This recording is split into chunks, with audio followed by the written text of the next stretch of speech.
22 છે, અમરેલી જિલ્લો અને કુકાવ તાલુકો બરોડા 22 ગામ છે. મારા ઘરની અંદર આમ તો 3 રિઝલ્ટ આવ્યા છે, પણ એક બાળકનું પહેલા કહું. અમે 4 ભાઈઓ છે, એમાં સૌથી નાનો ભાઈ છે ને એનો બાળક 4 દિવસનો જન્મો અને 4 દિવસનો હતો ને એને આંચકી આવી ગઈ હતી એટલે અડધો ગાંડો થઈ ગયો.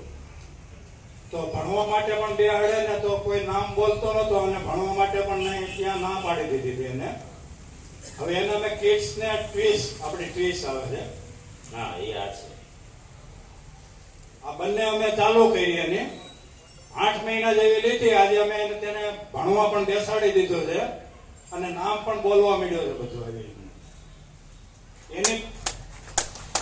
એની પહેલા મારો 375 બીજો જે રાઉન્ડ કોરોનાનો આવ્યો ત્યારે 375 ડાયાબિટીસ માં આવ્યું હતું.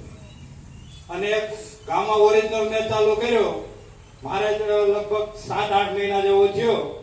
પેલાની સાથે જ લેતો હતો હું, પણ 7-8 મહિને મારે ટોટલી બંધ કરી દીધું. આજે 1.5-2 વર્ષ થયા. મારા ઘરની અંદર જે ગળ્યું નથી ખાતા એટલું ગળ્યું આજે હું ખાઉં છું.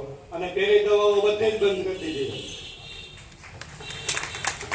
અને ત્રીજું રિઝલ્ટ જે મારા મમ્મીનું કહું કે 15 વર્ષ પહેલા એને જયારે બીપી મગજમાં ચડી ગયું હતું અને 15 વર્ષ ત્યાં કોથળા ભરે ભરે અને ટીકડા લેતા હતા એવી રીતના મેડિકલમાંથી.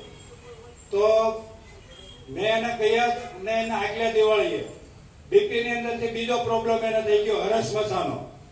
અને હરસમસાનો પ્રોબ્લેમ એવો થઈ ગયો કે ખાલી ખૂન જ પડે, ઝાડા ઉતરે જ નહીં એને. અને ત્રીજો કે રોટલી કરવા ઉભા રહીને તો એને એક રોટલી કરે ને ત્યાં પગ કે મને કુવાડે ફાડી નાખ્યો હોય ને એવું થાય છે મને. આ 3 પ્રોબ્લેમ થઈ ગયા હતા ટીકડા ખાઈ ખાઈને. ત્યારે એને મેં ગામા ઓરિજિનલ અને DHA 200 આ મેં એને આપી દે એટલે 6 મહિના જેવો થયો. અત્યારે મને એમ કહે છે કે મને નવી જિંદગી તે આપી છે એવી રીતના. અને એનો વિડીયો પણ વેલકમ ગ્રુપમાં મેં મૂકેલો છે, આ બંનેનો બાળકનો અને બે. અત્યારે દવાઓ કેટલી લેવી પડે? અત્યારે જે સવારેથી સાંજ સુધી રોજ 10 ટીકડી લેવી પડતી ને આજે 2 ટીકડી લેવી પડે સાથે.